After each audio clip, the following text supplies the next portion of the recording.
TV soap Hollyoaks is breaking new ground with a controversial storyline on extremism and radicalisation. The gripping plotline has been building for months as one of the show's long-standing characters, Steve, is groomed by Jonny and far-right leader Stuart. But tensions start to escalate next week when they turn up at Sami's party. We're joined now by three of the characters key to the plot. Kieron Richardson, who plays Steve, Ray, Quinn, who plays Jonny, and Rishi Nair, who plays the character Sami Malik. Good morning to all of you. I mean, you know, we can see there, it's a hard-hitting storyline.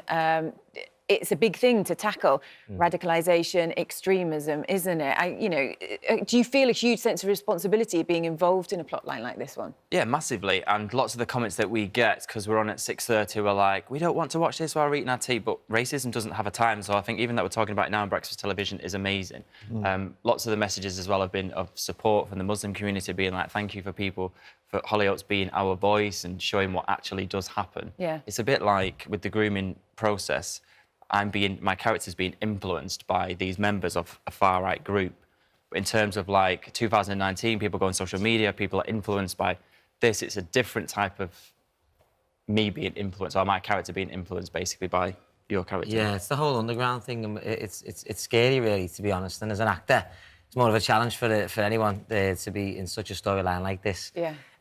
But, you know, the challenge to be sort of the nastier guy, so for me playing Jonny, there's so much more choice as far as acting is concerned. There's so many more choices you can be choosing as a nastier guy.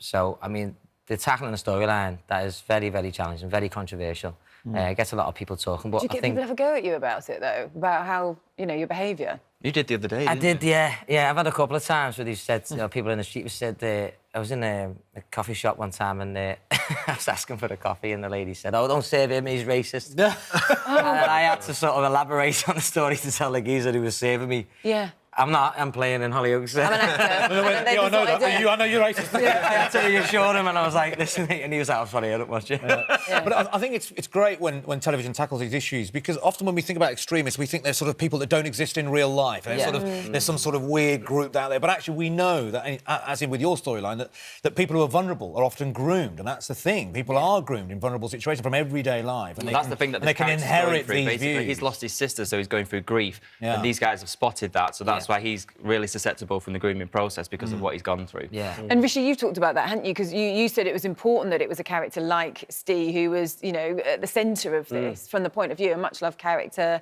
and then could it get involved in it? Yeah, because I think, like you said, when people see people who are racist or extremists, they put them as sort of this character that we don't know. But someone like Steve, who the audience love, just shows that anyone can kind of get groomed, and, you know, it could be, you know, your brother, your sister, a friend that you don't know. And I think anyone been in that sort of vulnerable situation and been feeding this kind of stuff by Jonny's character, we've seen how Steve has been groomed and how nasty he can get. And we know he's not a bad person, but being in the wrong environment, around the wrong people, can cause him to do bad things. Do you find it upsetting filming these scenes because of the nature of them? I don't find it upsetting. I mean, they are hard because the storyline that we're doing and the scenes can be, you know, like the scene that we've seen there. They're not the nicest scenes to film, but as an actor, I really enjoy doing them, and I feel like it's a really important story that does need to be told. Luckily, I grew up in London where I haven't had a lot of racism. Having said that, growing up as a brown person in this country, I have.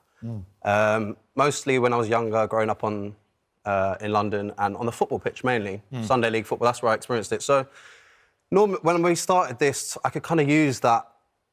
You know, when you first start experiencing racism as a kid, it's kind of that thing, which you probably would know yourself, is kind of like when someone says something to you in the street or a look, you second-guess yourself and you think, did that happen? Or maybe I'm overthinking it, maybe I'm not, it's not happening. Because you don't want to believe it. Exactly, yeah, and then it kind of progresses from that, really. Well, sadly, we're out of time, but it's been really fascinating speaking to all of you, and I know that we're going to see continuing, though. more There's a big developments in September. There's a big escalation coming. It's not just about his deep in the far right now, so it's how he gets out of that, and we've been working with a charity called Exit UK, and we're kind of using their stories to get Steve out of the far right. Yeah, we look forward to seeing the rest of it. Yeah, thanks all very much.